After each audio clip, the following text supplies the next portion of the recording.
crystal children. The indigo's through now. The crystals are coming in. They know that they can morph anything. It's just reminding them before they're made to forget, to remember that they can be and do anywhere. And it's always those advanced souls that morph and lead those people. It's going to show an aquatic people there that gets a soul who was already high, that goes back to them and leads them into a higher consciousness. Look at the thing now. They have the men who stare at goats. They said it was a dark comedy. Was nothing comedic about that. I happen to have the original film on that one, which is called Spaznak. Spaznak stands for Special Forces. It's a branch of the KGB in Russia, which have morphed these individuals to stare at you and kill you with your eyesight. That came because of years of study. People don't understand that. You're looking at the movie now. What is this other thing? Close Encounters of the Fourth Kind. Well, that kind of hurt me because I bought my own Close Encounters of the Fourth Kind almost 18 years ago, when Spielberg and Lucas came out with Close Encounters of the Third Kind, because I had a close encounter. This is what changed a lot of my life. My encounter was nothing horrible about it. In fact, it gave me a privilege to know that there were men in suits of skin called Negroid, or black, that could do things I couldn't do, and I wasn't being taught that in school. So that let me see that people could bend time, that people could see into the future, that people could read minds. Nobody was teaching me to do it, but it helped to awaken me. So when you see Close Encounters of the Fourth Kind, that's another one. Here's 2012.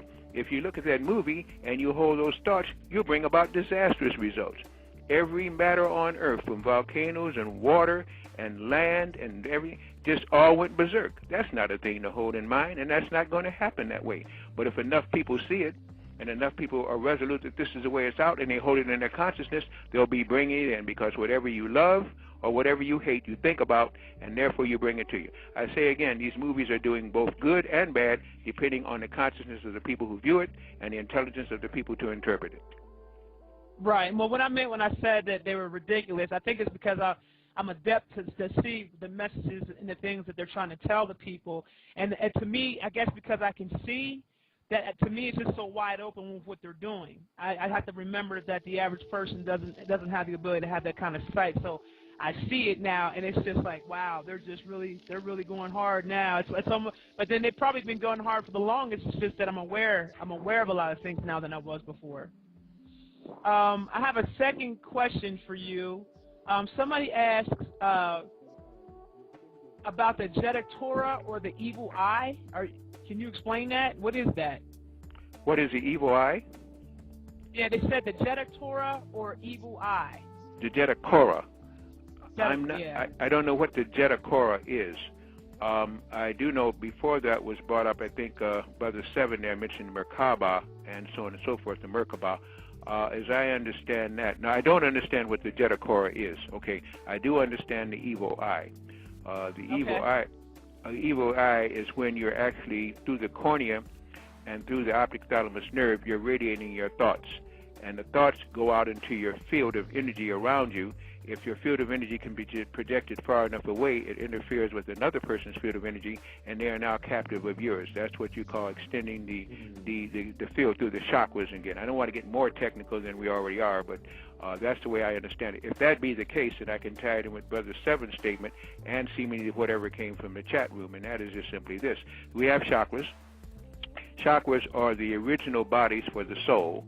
But because of the density of our planet, the gravity of our planet, and the low vibration of our planet, we have to get exoskeletons and endoskeletons to support those chakras. So instead of being physical beings, which we're not, the soul beings can now live within the physical. The Merkaba is the alignment of these wheels of life, these energy centers, the things that brought us to this planet and help us sustain under a sun. Once they set up an energy field, it's been called the Merkaba. Breaking that down, Mer means travel or water or waves. Ka and Ba is spirit and soul. So it's a way for the spirit and soul to travel in matter or waves away from wherever they want to another point. Wherever you can project that point, if it's in the evil eye and whatever area you control, a person within that area can be subject to your control. That would be called the evil eye. But in the Merkaba, that's just the highest vehicle of the highest type souls to travel, because they don't use spaceships, whether it be gravity or propulsion or jet fuel or anything else. They use the Merkaba, the spirit-mind control of the waves of energy from the Universal Prime Creator. So that's the best I can say for that. Okay, the third question is the reptilian draconian is the reptilian or draconian a genetic anomaly? So, do that again, please. They said is this a reptilian draconian genetic anomaly? A reptilian zirconium means zircon, the mineral? No, reptilian or draconian. Oh, draconian. Is it Yes. a reptilian or draconian what? Genetic anomaly. Genetic anomaly.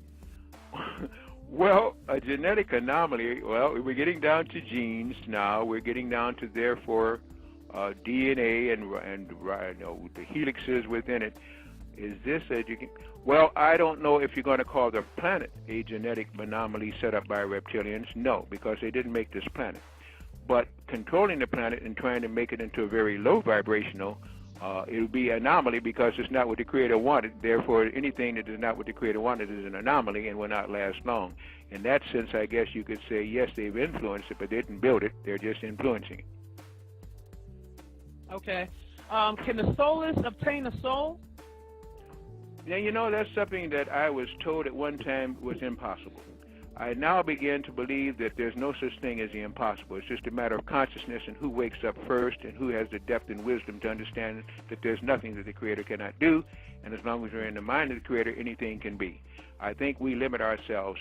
I do believe that there is a way for those who don't have souls to possibly attract a soul, or for those who don't have souls and their matter is gone, to have willed so much that they could have had one, to be given the opportunity of getting one. Nothing on this galaxy or in this cosmos that the Creator cannot do, because the Creator is the cosmos. I think the closer we come to that understanding, then we understand the word impossible should be figuratively. Goddess Isis asked the question. She says, being that we are all energy and interconnected, had the people in the 2012 movie collectively energized their minds to be one mind in harmony, order, and balance, could they have brought the chaos under harmony, order, and balance? Yes. That's my belief. Okay. Too succinct an answer, huh? Yes, yeah, I like it. I believe, again, in concentrated thought, because that's all we are, is concentrated thought.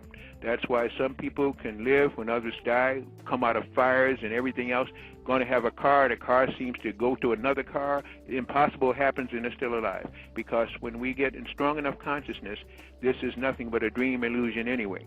And the more we can understand that life itself is an illusion. You know, I started off by bringing that out, that matter is merely energy condensed to a slow vibration. Once we understand that, there is no such thing as the impossible.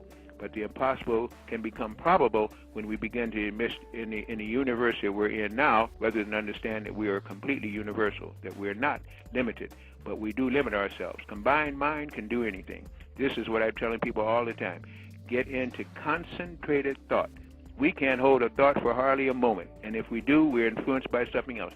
When you start getting groups of people concentrating on one thought, you have power, because that's all we are, a concentration of one thought from the Universal Prime Creator.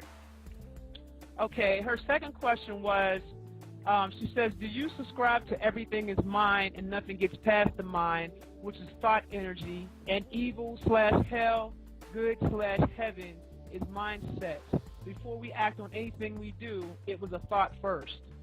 Oh, I believe in that totally. That's what I try to say in my way, and I love the way she said it. Okay. Another person asked, is it safe to interact with orbs? With orbs? Yes. Okay, now that's the idea that people see orbs. They see them in woods. They see them in their bedrooms. They see it whenever they're half semi-conscious. Orbs are everywhere.